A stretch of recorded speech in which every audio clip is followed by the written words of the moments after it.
Bueno, yo creo que una de las cosas que nos hace pensar mucho a todos los colombianos en estos días es, uy, carajo, ¿quién va a quedar en el gobierno? Que escojan a la gente buena, que no se llene eso de lagartos, que no se llene eso de politiqueros, que no repitamos la historia, que las víctimas no se vuelvan victimarios, que los victimarios paguen y que volvamos realmente a vivir un poquito en paz, si es que alguna vez lo hemos hecho.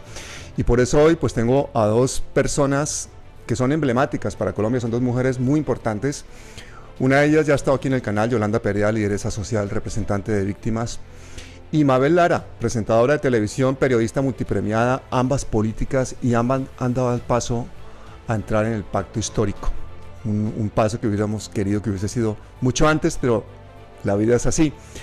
Y para hablar con ellas tengo a Manuel Jaimes, politólogo, comunicador, profesor de Relaciones Internacionales, escritor en Las Dos Orillas. Así que bienvenidos todos. Hola, bueno, hola, ¿cómo están? A mi Yoli amada, gracias Pablo por este espacio. Bueno, Manuel lo conozco hace rato, lo sigo en redes y me gusta mucho que podamos conversar en este momento tan importante para el país. Oye, no somos cuatro, somos cinco. Está tu bebé. Enhorabuena, Yolanda, qué cosa más linda. Está Emma, diga, me gusta estar aquí acompañándote, pero yo estoy durmiendo en este momento. Entonces, En la, Pablo, en es la un última entrevista placer estaba estar Adriana Lucía acá. con su bebé también dando el pecho, ¿eh? Yo también,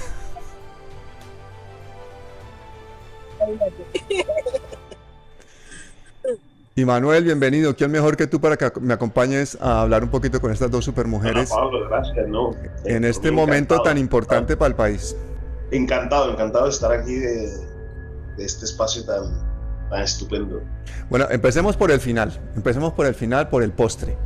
¿Cómo así que después de todo lo que hablamos de las maravillas del proyecto del nuevo liberalismo, en poco tiempo pasamos a decir que ese partido no cumple los ideales de Luis Carlos Galán, de Rodrigo Lara, y llegan ustedes dos de formas tan intempestivas y para todos nosotros un poquito tardías al pacto histórico? Yolanda, cuéntame un poquito esa historia. bueno, primero decir que nunca es tarde. Lo importante es llegar, ¿no? Y lo importante es que llegamos a continuar, Mabel y yo, con nuestras agendas, las agendas de nuestro territorio, de nuestra gente, a seguir dándole voz y seguir atendiendo el llamado que muchos territorios, como por ejemplo en Chocó, el 81% de la población habló, así como cuando el plebiscito, que los que votamos por sí a la paz fuimos todos esos territorios golpeados, excluidos, violentados, y que siempre somos los que estamos con una sonrisa y con la mirada puesta en un cambio estructural para Colombia. Yo creo que el nuevo liberalismo fue un espacio al cual hicimos parte, Mabel y yo, eh, en representación de nuestras agendas, porque llegamos ahí por nuestras agendas, no en caída así de paracaídas y ya, sino por el reconocimiento de cada una de nuestras agendas. Por eso hicimos parte de este proceso. Mabel, por toda su labor periodística y que representa esas luchas de las mujeres negras, empobrecidas, y en mi caso, esa misma lucha, pero en el tema de las víctimas de la violencia, y que nos complementamos, precisamente por ser parte de esos sectores históricamente excluidos y que nadie nos ha regalado nada. Nosotras estamos donde estamos por esa lucha constante en defensa de la vida y nuestros derechos. Y el nuevo liberalismo, nosotros respetamos las decisiones que ellos tomaron como partido, pero también, digamos, nosotras tomamos decisiones enmarcado a lo que nos hizo el llamado a nuestro pueblo y nuestra gente. Y creo que es para seguir tejiendo y nosotras lo estamos haciendo bien en el marco de que a algunos cuantos no les gustó, digamos, el cambio que nosotras dimos y la apuesta, pero para nadie es un secreto que nosotras en medio de nuestra campaña al Senado, siempre estábamos 24/7 atenta a lo que sucedía con Francia y Francia con nosotras, y eso es la hermandad, ese es el trabajo en equipo. Y eso refleja la lucha de nuestro pueblo y nuestra comunidad, Pablo, en defensa de esas luchas constantes de nuestras ancestras y nuestros ancestros. Y que no se parte de la construcción de esta nueva historia sería negar la lucha de nuestro pueblo ancestral. y eso jamás. Entonces, bueno, feliz de estar acá. Y feliz de poder volverte a ver una vez más en este canal. Yo recuerdo que tú rompiste todos los moldes aquí cuando te hicimos esa entrevista que al final terminó siendo un monólogo tuyo de más de una hora en el que contaste tu vida desde que naciste hasta el momento actual, que yo creo que es uno de los documentos más importantes que hay en este canal. Hay más de 300 vídeos, pero si yo me tuviera que quedar con algunos, seguramente me quedaría con ese, Yolanda, porque es el testimonio humano más desgarrador que yo he escuchado. Realmente yo me quedé sin palabras, se me quebraba la voz. No podía hacer otra cosa que admirarte y emocionarme con todo lo que ibas contando. Los invito a que vean esto porque esto es parte de la historia de Colombia. Y Mabel, hace 6 meses decías que Petro dividía, que su entorno no te gustaba porque era agresivo, que no sabías si iba a ser un buen presidente, que en cambio Juan Manuel Galán iba a ser un buen presidente. Eso fue una entrevista que vieron miles y miles de personas. Al final no pasó Galán, seguiste peleando, seguiste a Fajardo y de nuevo el nuevo liberalismo pues se quiebra y entras tú en el pacto histórico. ¿Cómo ha sido ese proceso? Porque muchas personas ven contradicción en ese proceso, al igual que en el de Yolanda, aunque yo sé que ustedes llegaron al nuevo liberalismo de formas diferentes. Bueno, Pablo y Manuel, muchas gracias de nuevo. Varias cosas para aclarar. Yo he hecho mi vida pública durante 20 años en el ejercicio del periodismo. Yo soy una mujer que, si es que existe en Colombia, me he considerado del centro. Es decir, mi esencia es conciliadora, lejos de los radicalismos. Varios partidos políticos me hicieron, y ese es caso personal, la propuesta de meterme a la política. Entiendo yo, aprovechando el espacio o la imagen de credibilidad y sobre todo la sensibilidad social que ha acompañado toda mi carrera periodística. Muchos no lo saben, pero yo empecé en Telepacífico mi apuesta por el periodismo con el periodismo cultural. Ahí tuve algunos reconocimientos recorriendo las entrañas del litoral pacífico y siempre ha sido como mi proyecto, mi propósito de vida. Más allá de los premios y reconocimientos en noticias, mi propósito de vida, yo soy una humanista. Me hizo el partido de la U, donde no me sentía cómoda en ese escenario de hacer ese ejercicio electoral. Lo hicieron los verdes, lo hizo el ex senador Robledo, el senador hoy Robledo, y lo hizo el nuevo liberalismo bajo la sombrilla de Luis Carlos Galán Sarmiento, que recuerdo que el 18 de agosto del 89, cuando fue asesinado, mi mamá lloraba en una silla como negra de Puerto Tejada porque decía que ese era el presidente que requería estos pueblos nuestros de donde viene Yolanda y vengo yo, para ser tenidos en cuenta, para ser visibles. Y empiezo esa carrera en el nuevo liberalismo como cabeza de lista bajo la premisa de el centro es la periferia.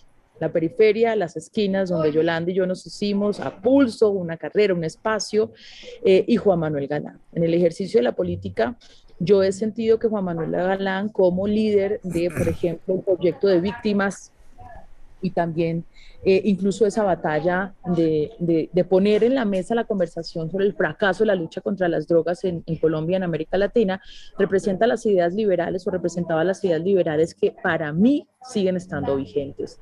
Como juiciosa, partidaria de hacer un ejercicio electoral dentro de un partido, la democracia se fortalece con los partidos, estuve en el nuevo liberalismo, fui muy disciplinada porque nosotros firmamos un acuerdo en donde dijimos, quien gane la consulta de la Centro Esperanza deberá apoyar al candidato que salga de allí, que fue Sergio Fajardo. Ese cambio no lo compró Colombia, pero desde siempre coherente con lo que he sido, he apoyado a Francia Márquez. Francia Márquez es una mujer que conocí en el año 2018, que en medio de este ejercicio me dijo, hermana, la necesito, y le dije, Francia, yo no puedo meterme en la política, hacer lo que hacen todos los politiqueros, y es irme detrás de una apuesta cuando yo me comprometí a apoyar al ganador de la Centro Esperanza. Finalizado ese escenario, nos sentamos a hablar, porque nunca ha sido con cartas tapadas, con Juan Manuel Galán, y le dijimos a Juan Manuel directamente, yo le dije, yo no puedo apoyar otro proyecto distinto al de Francia si Sergio no pasa. Y hablamos de libertad, y hablamos de libertad de partido, y hablamos de la necesidad de responder a las bases electorales, Manuel y Pablo, y eso quedó muy claro. A mí me sorprendió mucho la decisión del partido, que se ha dicho es colectiva, la decisión de apoyar a Rodolfo Hernández. Yo no lo puedo hacer. Es más, dentro de la coherencia y siendo consecuente con mi origen y por qué me metí a la política, yo no puedo decir que represento a las mujeres negras del Pacífico colombiano e irme con una apuesta que no habla de ellas, que no las hace visibles. Cuando tengo al otro lado a Francia Márquez, que la conozco desde hace tanto tiempo y que es de mi región. En ese sentido, creo que ha sido más coherente y consecuente hacer este camino que seguir en un proyecto que no me representa, porque el centro no está dándole cabida a la voz de la periferia. Como dijo Yolanda, el 80% del Chocó votó por el pacto, por Petro y por Francia. ¿Sabes cuánto votó el Pacífico colombiano? Casi el 70%. Brutal, Mi sí. pueblo, ¿sabes cuánta votación sacó Francia, mi pueblo y Gustavo Petro? 17.000 votos. Y que más había sacado fue Juan Manuel Santos. ¿Sabes cuánto sacó Timbiquí en la costa pacífica caucana? Sacó 98% de votación para el pacto. Yo no puedo ser ajena a esa realidad de mis gentes y decir que hago política para Mabel Lara. Yo hago política porque quiero ayudar a mi comunidad y ellos hablaron, así que aquí estoy. ¿No? Yo quería preguntarles tanto a Yolanda como a Mabel precisamente cuáles eran las expectativas que se tenían con ese nuevo liberalismo, ¿no? Creo que para gran parte del país, una parte del país, cuando se vio surgir el nuevo liberalismo, se pensó que en efecto iba a ser parte de esa alternatividad que iba a rescatar las instituciones, pero dejó mucho que pensar con el tema de Rodolfo. Por eso yo quería preguntarles a ellas precisamente esto. ¿Cuáles eran las expectativas para llegar al nuevo liberalismo? Sabemos que el liberalismo de César Gaviria está acabado, pero dentro del liberalismo se va construyendo una vertiente que es la de Velasco. Pero aparte de eso hay otra serie de alternativas políticas. ¿Por qué el nuevo liberalismo? ¿Cuáles eran las expectativas? Dale, mi Yoli. Mira, el nuevo liberalismo en representación de los hermanos Galán y el nombre como tal, a esa lucha histórica de Galán, era el llamado que nos hacía a continuar con ese lineamiento. En mi caso, mi mamá era líder, una lideresa social muy importante, y que en cual yo me metí en todo esto para decirle a ella, donde sea que Dios la tenga, que no dio la vida por mí en vano y que había que continuar con ese legado en defensa de la vida, el territorio y los derechos. Por lo cual, el nuevo liberalismo representa ese centro, esa construcción de tejido social. Yo he tenido, digamos, dificultades a veces, porque a mí me dicen, ¿y usted por qué no odia a esos asesinos de su madre, a esos violadores? No, es que no sirvo para odiar. Para mí es más fácil construir en medio de las diferencias para prevenir que otros pasen por lo que yo pasé. No significa que yo estoy validando lo que pasé, sino que quiero construir y evitar que mis hijos, tus hijos, vuestros hijos pasen por lo que yo ya pasé. Entonces, digamos que el nuevo liberalismo representaba ese centro, como lo decía ahora Mabel, donde podíamos ver esas agendas conjuntas, pero también porque era el llamado que se hacía del nuevo liberalismo a que el centro fuera la periferia, ¿sí? Porque es que ya estamos cansados de que todo se construya del centro de Bogotá. Es necesario construir desde la periferia para poder hacer eso diferente y que todos hagamos parte de la reconstrucción de un tejido social donde todos tengamos voz. Por lo cual, esas agendas conjuntas, tanto de Mabel como la mía, se veían representadas acá porque el centro estaba haciendo la periferia.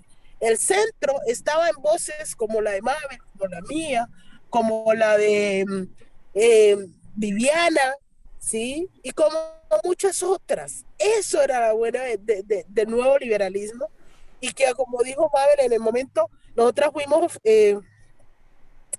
responsables y fieles en nuestra palabra hasta el final, pero cuando ya llega el momento de que hay que, en la segunda vuelta, nosotros ya habíamos anunciado nuestro apoyo a Francia en caso de que Fajardo no ganara, y que es que no podíamos ser ajena a una voz decisiva de nuestro territorio, y que la que representaba nuestras agendas era Francia, ¿sí? Y no apoyar a Francia, vuelvo y les reitero, es decirle a nuestras ancestras y nuestros ancestros que su lucha no importó, y eso jamás, ¿sí? Entonces, digamos que eso es lo importante, que el nuevo liberalismo representaba en ese momento eso, y que al tomar esa decisión vimos que en ese no era coherente, digamos, con ese centro, con esa lucha de que la periferia se transformara y sea parte de la construcción de un tejido social. Yolanda, pero yo recuerdo haber hablado contigo y antes de entrar en esta campaña política, tu primera opción no era el nuevo liberalismo, era el pacto Cierto. histórico. ¿Qué pasó? ¿Por qué no entraste al pacto histórico? Pues mírate que la primera vez que, bueno, eso ya estaba sonando, pero la primera vez que sonó en serio fue Gustavo Bolívar que lo colocó en Twitter, que si yo aceptaba, incluso él se colocaba del puesto 20 si yo aceptaba. De ahí, en ese momento, yo empecé a buscarle el lado, a escribirle a la gente de él, a una persona muy cercana a él, casi todos los días me volví intensa porque me interesaba el proceso, porque además Francia estaba allá y todo, entonces era muy importante. Y ver que alguien, un líder, digamos, en su momento como Gustavo Bolívar, estaba dispuesto a esto, mmm, podía participar, pero realmente nunca se dio la oportunidad, incluso las dos orillas, creo que las dos orillas, la silla vacía, las dos orillas, sacó un comunicado donde decía que Gustavo Bolívar había en sí utilizado, digamos, como el momento de la lideresa Yolanda Perea porque nunca me había dado la cara. Entonces, digamos, por eso no pude participar por ese lado y vine a parar en el nuevo liberalismo y queda claro, yo acepté porque Mabel estaba ahí. Porque representaba, digamos, una unión de fuerzas en defensa de nuestros derechos, por eso acepté también, ¿no? Y en la búsqueda, digamos, de que el centro fuera la pena. Es que claro, para todos nosotros es como que el lugar natural tuyo, el de Mabel, es al lado de Francia. Ahora todo tiene sentido. Ahora nos cuadra todo perfectamente. Esa contundencia que está cogiendo toda esta situación política en Colombia, en la que vemos cómo cada vez más gente se adhiere a este proyecto que lo que quiere es sacar a Colombia, hacer un país mejor, terminar con esta guerra y hacer la máxima justicia social que podamos en el mínimo tiempo posible, pues incluso detractores anteriores de Petro, personas que lo ponían en duda, vemos cómo están poniendo el hombro para mover a Colombia. Creo que es realmente emocionante. Mabel, ¿cómo estás viviendo tú este momento histórico para el país? Permítanme, y yo sé que esto les molesta a ustedes que siempre creyeron en este proyecto, no le pertenece solo al pacto. Es un momento del país, es un quiebre social y aquí hay que sentarse con los amigos y los contradictores. Esto no es, digamos, nuestra punta de lanza está representada en Francia Márquez y Gustavo Petro, pero es un momento que nos pertenece a todos los luchadores desde diferentes lugares que hemos visto por fin capitalizar cada una de nuestras lágrimas, de nuestros anhelos, de los pedidos, de visibilizar a las comunidades, que ustedes dijeron es por aquí, pero si no se hubiesen unido todas las fuerzas no hubiéramos llegado a este capítulo que estamos escribiendo, pero nunca la izquierda lo había logrado sola, y entendimos que no era un juego electoral, no es cuánto me das, cuánto pongo, que es un momento de la historia. Como un momento de la historia, Yolanda Perea, una mujer que como dice se inspira por su historia de vida, y Mabel Lara, una periodista que también ha sido disruptiva en medio de los escenarios de privilegio que también ha estado, tenían que estar acá. Es que no hay otra opción. Entonces nosotros aguantamos el palo que nos dieron los contradictores, los seguidores del nuevo liberalismo, los seguidores de Gustavo Petro, pero además han sido los más amorosos y agradecidos porque entendieron que aquí eran donde tenían que estar. De verdad lo digo, ha sido como gracias y aquí estamos construyendo juntos. Este no es un momento de un solo presidente, aquí nos estamos jugando. Como hace un minuto me dijo una señora que está sentada en esta cafetería en la que hablo con ustedes, es un momento por nuestros hijos y nuestros nietos. Es que nosotros, yo soy del Cauca, yo conozco una toma guerrillera, yo conozco el asesinato de líderes sociales, yo conozco el empobrecimiento de mi gente, yo vengo de allá con unos u otros privilegios más que algunas de mis más cercanas lideresas como Francia, que ella viene mucho más atrás de la ruralidad, o Yoli. Y yo sé de qué estamos hablando, cómo voy a ser ajena a este instante y cómo las ciudades que vieron esta fiesta democrática que nos hizo llorar a todos no se van a montar en este bus. Es un bus de construcción social. Entonces, a mí me genera mucha esperanza. Yo les quiero decir que yo no lo puedo creer, que yo lloré como una niña chiquita. Primero, llevar al poder a la primera mujer negra afrodescendiente a la vicepresidencia de Colombia. La Constitución de 1991 por fin está floreciendo para nosotros, para nosotras. En las elecciones legislativas en todos los espectros políticos había una mujer negra queriendo ser poder. Y ahí estaba Francia, con su dignidad, diciendo, pues yo quiero ser presidenta. Y la misma gente de su movimiento le decía, estás loca, La misma gente de la toma, la misma gente de Suárez le decía, no, pero tampoco, no aspira tanto, y ella firme en sus convicciones. Entonces yo te quiero decir a Manuelia y a Pablo, no es un momento único, de, digamos, de un proceso social único. Somos muchos que hemos luchado para este instante y por eso lo vamos a proteger y le vamos a meter el Desde hombro. muchas orillas, sí. Sí, de muchos lugares. Entonces, yo lo vivo con esperanza y trato de bajar un poco las expectativas, porque cuando hay unas expectativas tan Mm. grandes, la frustración también es muy grande. Y es, esto no es solo de Gustavo Petro y de Francia Márquez, nos toca construirlo a todos, ceder. Entiendo que hay algunas fricciones hoy, por ejemplo, en el pacto y las izquierdas que no están de acuerdo con algunas conversaciones que lo planteabas tal vez al principio, de sentarse con los victimarios, pero uno hace la paz pues ¿con quién? Mm. Con los contradictores. Uno no hace la paz con los amigos porque estos ya están de acá. Uno no sienta a la mesa a conversar, a llegar a unos acuerdos a los que ya están convencidos. Es un momento bello. Y a mí me gusta decir incluso que he sido lejana a Gustavo Petro, que no lo he acompañado nunca como periodista, pues desde mi independencia.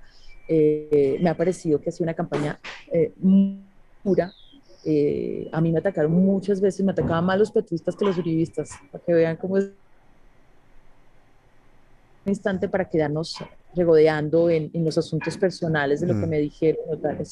No pasa por Mabel Lara Yolanda Correa, pasa por el país. Yo estoy feliz de ayudar a construir este instante, a generar puentes, a lo que me pongan a hacer, mejor dicho. ¿Dónde les firmo? Eso, pues claro, sin entregar de rodillas todo el prestigio que he construido como periodista, desde la independencia y la crítica constructiva, pero lista a sumar, lista a contribuir, lista a apoyar.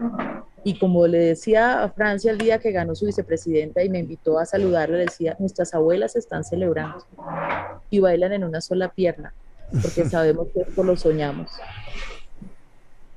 Mabel, aprovecho para preguntarte, porque, bueno, retomar las palabras de que precisamente ahora las expectativas frente al nuevo gobierno son muy altas, ¿no?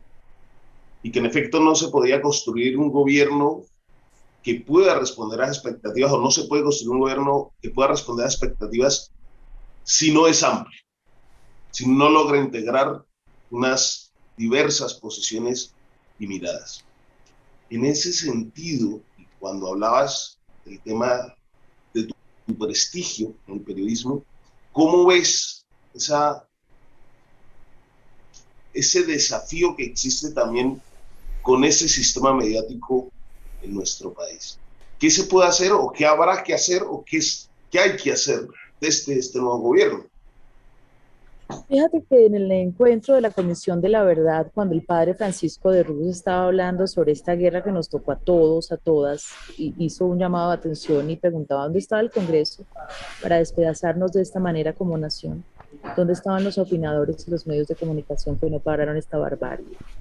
Y yo sentí que fue un llamado profundo a la reflexión sobre el ejercicio de los medios de comunicación y a los opinadores en esto que hemos vivido. Perdedores de esta contienda electoral, los medios de comunicación. Manuel, decidí de verdad hacerme a un lado y no tener un micrófono con unas agendas ocultas, teniendo una agenda y decirle abiertamente a la gente, ¿sabe qué? Yo quiero trabajar por las comunidades más rezagadas. ¿Sabe qué? A mí me gusta el humanismo. Yo prefiero hablar desde aquí a seguir posando independiente, teniendo un micrófono y una audiencia súper amplia y haciéndole campaña a tales o cuales intereses. Eso nos lo deben los periodistas y los colegas. Nos deben una reflexión también cómo han asusado a las audiencias frente a esta apuesta política y también reforzando estereotipos frente a una mujer como Francia Márquez. Los periodistas perdimos y venimos perdiendo desde el plebiscito que no supimos leer esa otra Colombia que le dijo no a la paz. ¿Qué fue que hicimos mal? Lo estamos haciendo mal. Entonces a la mesa también tenemos que llamar en la conversación y el acuerdo nacional a los periodistas y llamar a cuentas en un ejercicio constructivo y ojalá se dé más una culpa, más que ustedes, como de, no, nosotros nos hemos equivocado en esto, en esto, en esto. Ojalá la grandeza de este instante lo permita, me quedan algunas dudas, pero como sujeto político y como periodista, que he hecho, ya pues soy política porque ya me tomé partido, pues, pero como sujeto político yo creo que hay mucha gente que entiende que hay que hacerlo y también destaco que hay buen periodismo en el país y que están haciendo la tarea.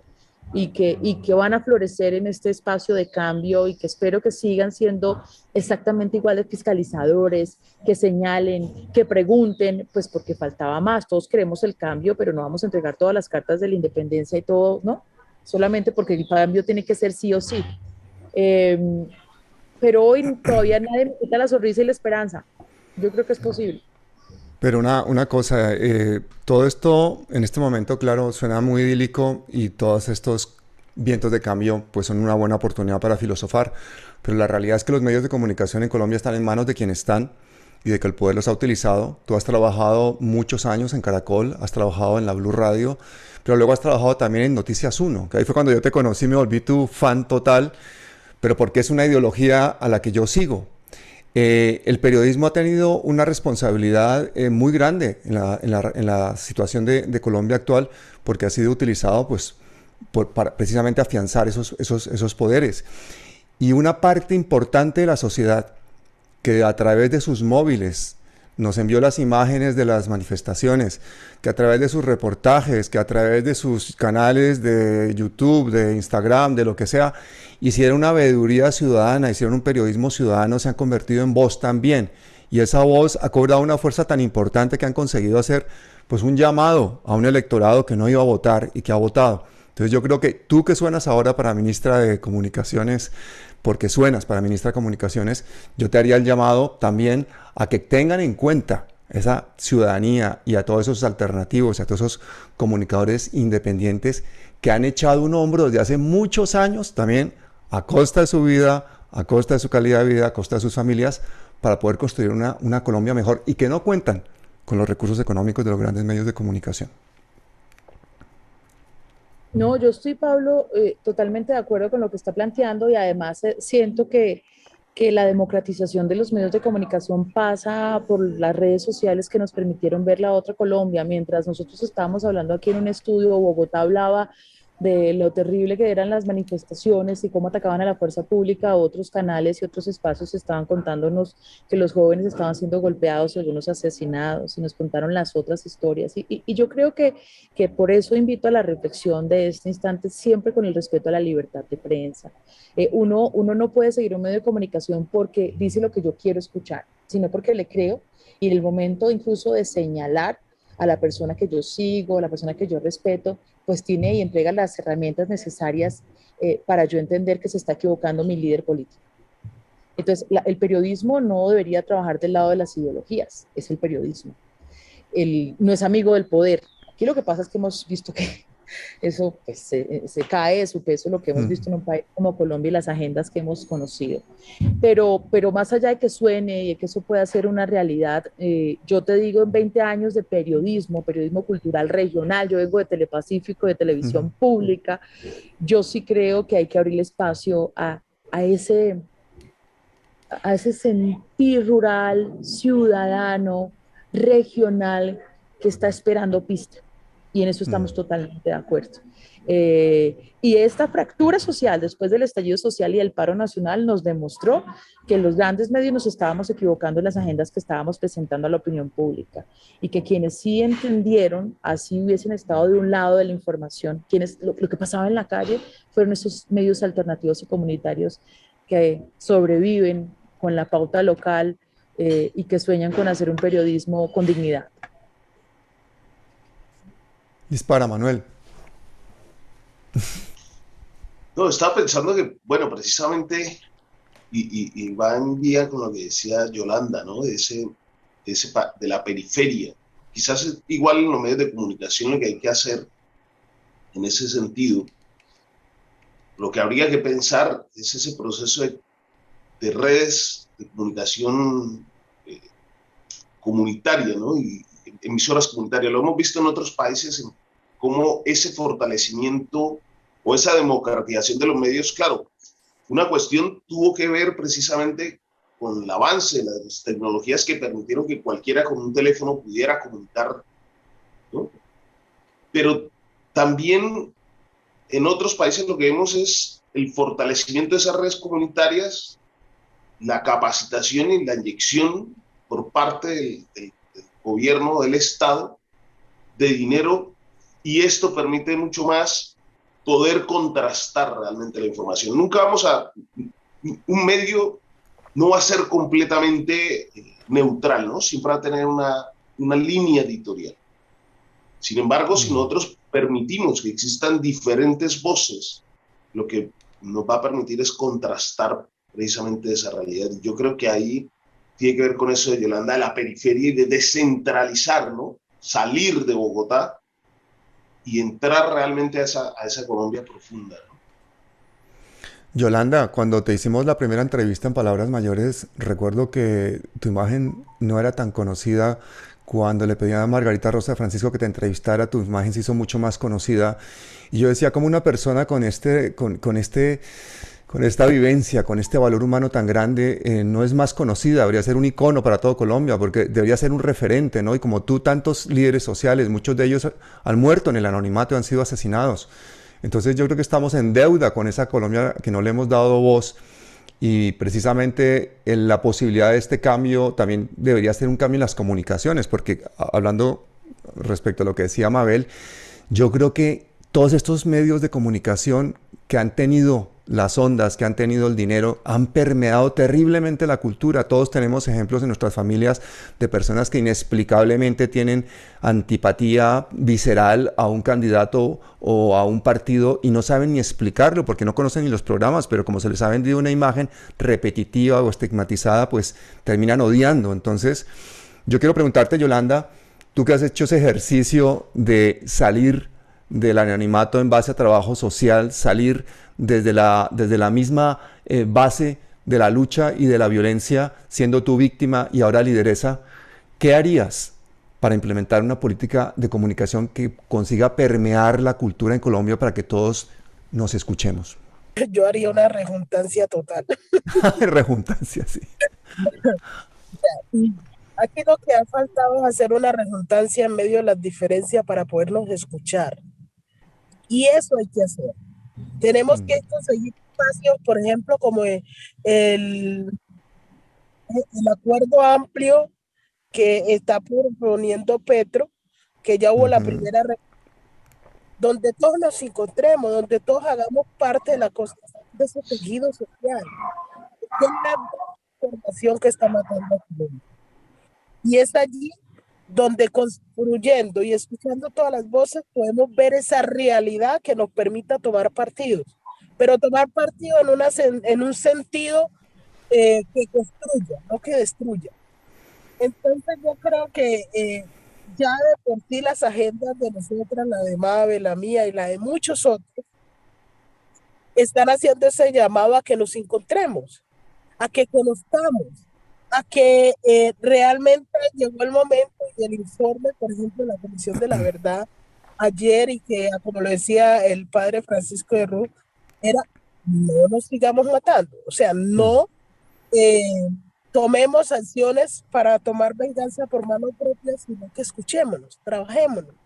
Y es ahí donde yo, desde esa postura de hacer rejuntancia, desde esa solidaridad, de que mi dolor no lo he tomado para vengarme, sino que sirva para construir y tejer un país más esperanzador donde todos tengamos partido, seguiré en eso, haciendo ese llamado, y donde es claro, y eso siempre toca resaltarlo, la voz de los líderes y la lideresa no debe ser tenido en cuenta como una amenaza, sino una voz que sirve para colocar en la mesa la problemática y buscamos solución para poder mejorar, enmarcado esa desigualdad social, política y cultural que hay. Oye, ¿y sabes qué rejuntancia me gustaría ver a mí en estos días? Una de Petro con Juan Manuel Galán, pero pública, porque ellos se reunieron. Y dice Petro que Juan Manuel Galán le insinuó ser su ministro de Relaciones Exteriores y que le diera la alcaldía a su hermano. Y luego dijo que no se daría, Juan Manuel Galán dijo públicamente que no se daría a Petro porque no estaba de acuerdo con su política petrolera, que consistía en poner un tubo de Venezuela a Colombia para que pasara el petróleo. O sea, que uno de los dos está mintiendo, ¿no? Entonces, esas rejuntancias, por ejemplo, darían mucha transparencia al diálogo, lo que estamos haciendo aquí nosotros hablando. Concretamente, respecto a eso, Mabel, ¿cómo se explica uno que Juan Manuel Galán haya terminado en la campaña de Rodolfo Hernández al lado del uribismo? Pablo, pues yo soy muy respetuosa de las decisiones y creo que esto es una democracia y uno puede ser crítico y atacar, pero también entiendo las posiciones que tiene un presidente de un partido. La respuesta que nos ha dado Juan Manuel Galán es que hizo consultas con varios de los integrantes del nuevo liberalismo y que esa fue la decisión mayoritaria, decisión que Yolanda Pereira y Mabel Lara no podían, e incluso cerrando la campaña de Sergio Fajardo anunciamos no podemos hacer algo distinto que apoyar a Francia Márquez. Yo también anhelo estar sentada a conversar.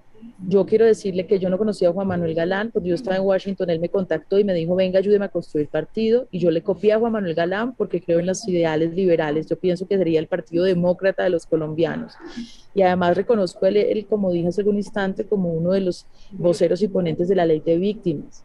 Reconozco en él además conversaciones muy duras sobre la crisis o el fracaso de la lucha contra las drogas en Colombia, y esas son agendas de este espacio y son agendas que nosotros tenemos que empezar a liderar y a compartir y que ojalá puedan llegar a un acuerdo, incluso como él dice, un acuerdo sobre los proyectos de ley que acompañará el nuevo liberalismo. Que esa conversación se dé y que se den todas las conversaciones. El país tiene que construir. Yo he visto con mucho agrado la propuesta que tendremos de sentarse a hablar. Mire, Rodolfo Hernández, ¿cómo es posible que quienes acompañaron a Rodolfo Hernández estén furiosos? Y él ya está sentado hablando con Petro. Sí. ¿No? Inconsecuente, además, no sentarse a hablar cuando el líder con que acompañaron ya se sentó a hablar. Que se abra la conversación nacional, pero que no se abra solamente con los políticos tradicionales, que se abra con la gente, que se siente en los territorios, que nuestra guerra a veces, acá se sientan ellos a solucionar los asuntos, pero en el territorio las familias no tienen conversaciones, hemos dejado de hablar con tíos o primos, en el territorio matan por la diferencia, entonces que esa conversación aterrice en lo comunal, en lo territorial, y que desde allí realmente tengamos esa gran paz, la paz grande de la que habla Pacho de Ruc, y que también le he escuchado a Gustavo Petro que sea la paz total, que suena como usted dice, como desde la filosofía, pero que podía tener acciones en la política pública para solucionar la vida a mucha gente en el país que la está pasando mal.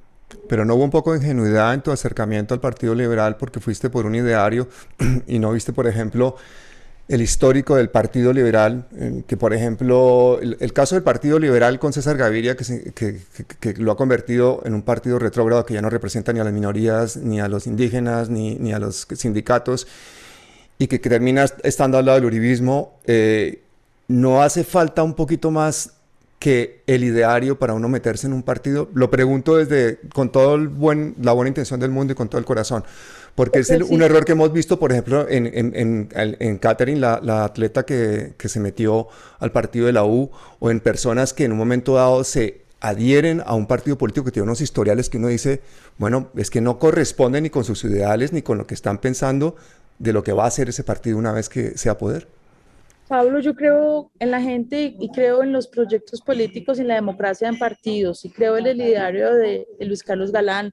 Quiero pensar que además esto es una fricción que en el futuro pues tendrá que reacomodarse, es decir, que ellos tendrán que estar, yo le decía a Yolanda, el río siempre toma su cauce y aquí estamos todos los que en algún momento de la vida nos hemos encontrado en otro escenario y aquí tendrán que llegar. Y si me llaman o me tachan o me señalan de ingenua por el nuevo liberalismo, pues a mí me parece que es normal crear una personalidad política requiere tiempo. Y yo apenas estoy probando esta camisa que además me incomoda muchísimo porque yo sigo siendo y se me nota más que política periodista. Pero como tomé partido y tengo unas agendas, pues tampoco puedo jugar a dos bandas y decir, no, yo no estoy por ya me metí, ya hay un ejercicio electoral. Pues claro que estoy haciendo política y tengo unas agendas. Entonces, deseo lo mejor, anhelo lo mejor, duro con las ideas, suave con las personas. Y duro con las ideas, nosotros estamos de este lado, firmes y convencidas que este es el camino de la construcción nacional. Pablo, sí, no, quería solo colocar algunos elementos ahí, ¿no? Yo creo que cuando nace el nuevo liberalismo o retoma, además con la personalidad jurídica, el nuevo liberalismo, creo que para algunos significó precisamente ir a las ideas liberales más progresistas, ¿no? Que aparentemente era retomar ese ideario de Galán. Sin embargo, vimos que en efecto no fue así, que ese galanismo quizás se acercaba más al gavirismo, al Partido Liberal de César Gaviria. Recordemos que quien entrega las banderas del Partido Liberal le dice, oye, sigue las banderas de mi papá. Se la entregan a César Gaviria. Y ahí vimos algo muy parecido. Yo creo que quizás ahora, y es una sorpresa para muchos, y lo vamos a ver quizás ahora en agosto, que tendrá el Partido Liberal que ir nuevamente a Congreso, es como esa idea de verdad del liberalismo progresista quizás las ha encarnado Luis Fernando Velasco y ha logrado poner en jaque a ese Partido Liberal y decir, aquí hay unos liberales progresistas y hay unos liberales por el cambio, ¿no? Recordemos además que Velasco se la jugó desde el comienzo, fue precandidato y dijo, me retiro y voy desde el comienzo con Petro. Es uno de los grandes ganadores si tenemos que hablar en términos electorales, ¿no? Sin embargo, lo que dice Mabel es bastante interesante. En efecto, necesitamos una gran cantidad, o el pluralismo político que exista a través de partidos, pero hay que pensar si realmente en nuestro sistema de partidos lo que tenemos son partidos políticos estables o tenemos partidos tipo empresa. Es decir, partidos que existen exclusivamente con fines electorales y no realmente que cumplan otra de las funciones, como puede ser administrar el Estado o representar en buena medida parte de las posiciones políticas, ideológicas y preferencias que se expresan en la sociedad. Sin embargo, bueno, creo que se abre un espacio interesante de bienvenidas todas las posiciones que ahora suben a ese gran acuerdo nacional, ¿no? Y a la gente no se le olvidan cosas muy concretas. Mira, por ejemplo, ¿tú crees que a la gente se le olvidan los billones que le regaló en excepciones fiscales Duque a los ricos con el respaldo del Partido Liberal? Que ahí fue el inicio de la debacle. Recordemos también, por ejemplo, la creación de la Ley 100. ¿Quién respaldó la creación de esa Ley 100? O sea, todo ese histórico que hay en los partidos detrás, hay muchísima gente que no lo olvida. Entonces, las inconsistencias son las que nos hacen a veces dudar muchas veces en los idearios, porque dicen, bueno, históricamente es que César Gaviria y Álvaro Uribe fueron los protagonistas de la Ley 100. Entonces ahora, ¿cómo quieren poner un ministro de César Gaviria? Eso lo explico, Pablo, ¿no? Porque también, como usted me lo menciona, desde las ideas, pues uno puede plantear muchos asuntos, pero la real política es otra. Y aquí se requiere una unidad para poder hacer mire, Gustavo Petro necesita hacer la reforma fiscal, la tributaria más agresiva de nuestra historia. Tenemos un vacío fiscal para los programas sociales. Si él no lo logra en el primer año, no la pasa. O sea, si él quiere hacer educación, si él quiere hacer las orquestas sinfónicas, si quiere hacer la reforma, no puede lograrlo si no tiene la reforma tributaria que requiere y necesita de los partidos. Entonces, no podemos quedarnos en las ideas, pues claro que todos lo señalamos, pues claro que pero por favor, la real política nos exige asumir este momento de la historia y saber, ¿yo soy mayoría? No. Entonces necesito sentarme con los partidos tradicionales. A ver, yo quiero hacer esta reforma. Si no la logro en el primer año, esto no fue. Y va a ser peor para el país. Entonces mejor sentémonos a hablar. Este es mi proyecto político con el que gané y yo necesito que el país se le mida a esta tarea. ¿Cómo lo logra? Con las mayorías en el Congreso. ¿Y quiénes los tienen? Pues claro, los partidos tradicionales. Como dice Manuel, que necesitamos una reforma política de partidos, totalmente de acuerdo. Pero la real política nos pone en este asunto porque si no, mire, tiros al aire. Y esta cosa tan bella de la que nos tiene tan entusiasmados no se va a lograr. Si la reforma tributaria no pasa, no hay nada que hacer. Se acabaron los restos del año con los contradictores atacando. ¿Y dónde está todo lo que prometió? ¿Y dónde está? Pues claro que nos molesta sentarse a veces con gente que uno le ha señalado hechos de corrupción o deslealtades, pues no es tan interesante porque ese no es el cambio. Pero si hay que hacer una reforma, recuerden, no es el árbol, es el bosque, pues yo creo que el país tiene que estar abierto a esas conversaciones. Ahí está el arte de la política, ¿no? Precisamente sentarse con el contrario. Es un adversario, es un contrario, hay que sentarse. ¿Y dónde se queda la justicia? Por ejemplo, en el caso de personas que tengan crímenes, gente que tenga crímenes, gente que tenga incluso genocidios, ¿dónde se queda eso? ¿No? No, pues es que eso sí no se negocia. No, pues hay asuntos innegociables, hay una línea roja, venga, venga. Eso sí no se negocia, la justicia. Y si algo sufren nuestras víctimas, usted, Pablo, que habla desde los derechos humanos, es que no hemos tenido justicia y menos reparación. Entonces, hay unos innegociables, estamos de acuerdo. Pero entonces hablábamos el debate y la conversación sobre eso. ¿Hasta dónde va a ir este gobierno para negociar y llegar a las reformas sociales que requiere y necesita? ¿Y cuáles son los asuntos que se van a perdonar? Yo le voy a decir, hay un camino que ya hablaron, por ejemplo, los excombatientes del acuerdo de Ralito. Ya Salvatore Mancuso dijo, estoy listo, Arias el Alemán dice, estoy listo para abrir camino con el Clan del Golfo. Y mucha gente dice, pero el Clan del Golfo, ¿pero cómo lo va a sentar a negociar? Entonces, ¿cuál es la gran paz? ¿Hasta qué punto vamos a negociar solo con un lado de los que nos han hecho sufrir? El balance de la Comisión de la Verdad revelador. Aquí los Brutal. actores armados, legales e ilegales, han hecho parte de la guerra. Entonces, ¿la gran paz es solo con unos o nos toca con todos? Y por eso es tan interesante que antes de llegar al poder, ese 7 de agosto, ya estemos hablando de este tema y que la opinión se plantee, bueno, ¿y esta vaina cómo va a ser? ¿Qué tanto estoy dispuesto a perdonar? ¿Y dónde está la justicia? Y la justicia transicional, por ejemplo, de la JEP podría ser un camino. ¿Lo es? ¿Le creemos suficiente después de todos los ataques? Nos toca hablarlo. Yolanda, tú que has peleado tanto por las curules de las víctimas de la paz, ¿cuáles serían las líneas rojas en la defensa de los acuerdos de paz? Pues creo que la línea roja sería no dar la oportunidad a ese cambio estructural que se espera desde el sentir, el pensar y el vivir y el proponer directamente de estos sectores golpeados por la violencia y de las víctimas directas. Aquí es claro que principalmente los que siempre estamos prestos, atentos y dispuestos a construir, a escuchar y tender esa mano amiga somos las víctimas, los sectores históricamente golpeados y excluidos. Entonces toca partir desde allí, escuchándonos, trabajando de la mano para poder quitar de lado esas barreras rojas que hay, pero creo que una de las más rojas que hay es estar apático a una solución o a un llamado que puede ser el histórico en este momento, como es ese pacto, ¿es pacto? ¿No? ¿Pacto amplio? ¿El acuerdo nacional, amplio? Acuerdo nacional, ajá. El acuerdo nacional, donde se está haciendo el llamado a todos los sectores a construir, a proponer, para avanzar conjuntamente donde nadie se quede. ¿Sí? Si no atendemos este llamado y esa disponibilidad que hay de XY, de construir, no lo vamos a hacer nunca. Yo creo que ha llegado el momento histórico de Colombia de dejar el yoyismo de lado y trabajar en esa rejuntancia social y política en pro de un restablecimiento integral de derechos donde ya nuestros niños, niñas, jóvenes no repitan nuestra historia.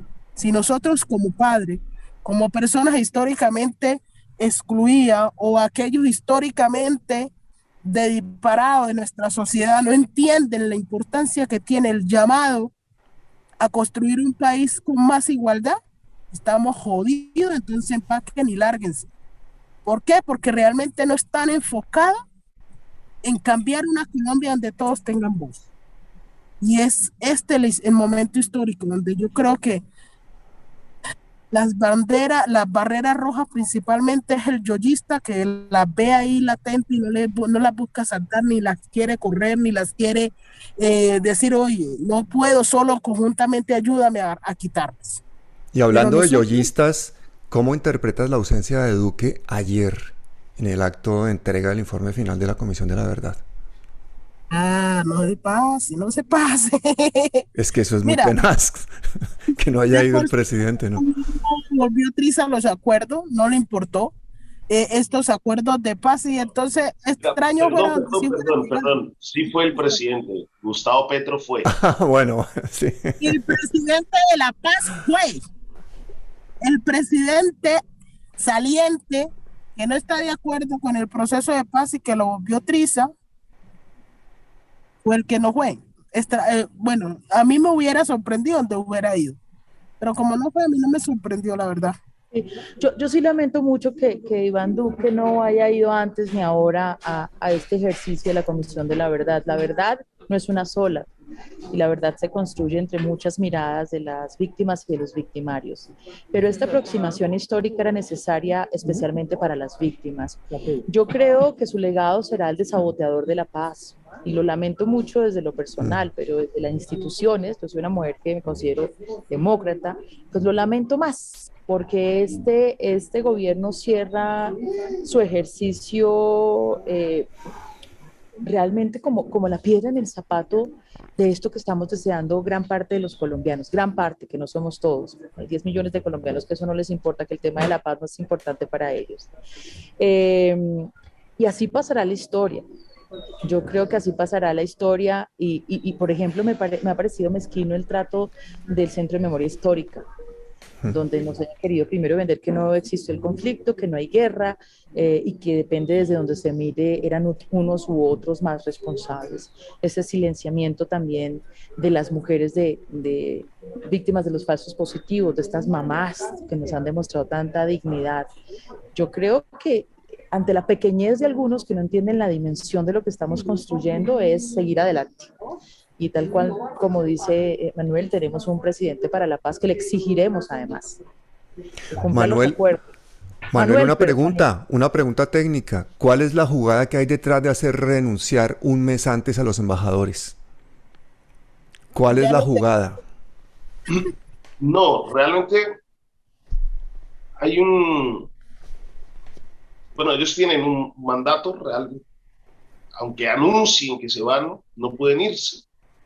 Pero lo que sí se sabe que está ocurriendo y que en el sistema diplomático, por ejemplo, es que el gobierno de Iván Duque ha dejado muchas cosas amarradas para el próximo gobierno.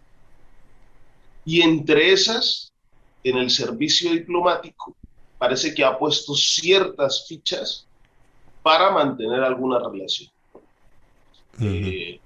Alguna vez decían que, bueno, ¿quién pone que si usted quiere ser presidente de Colombia, tiene que ir a reunirse en algún momento con el embajador de Estados Unidos y pedirle permiso? Sí, eso lo decían hace algunos años y yo creo que todavía no es tan descabellado, ¿no? Lo que pasa es que en este caso, por ejemplo, al uribismo le salió muy mal la apuesta con Trump, ¿no? Y Trump vimos cómo atacó la institucionalidad de los Estados Unidos y ahí quedó debilitado.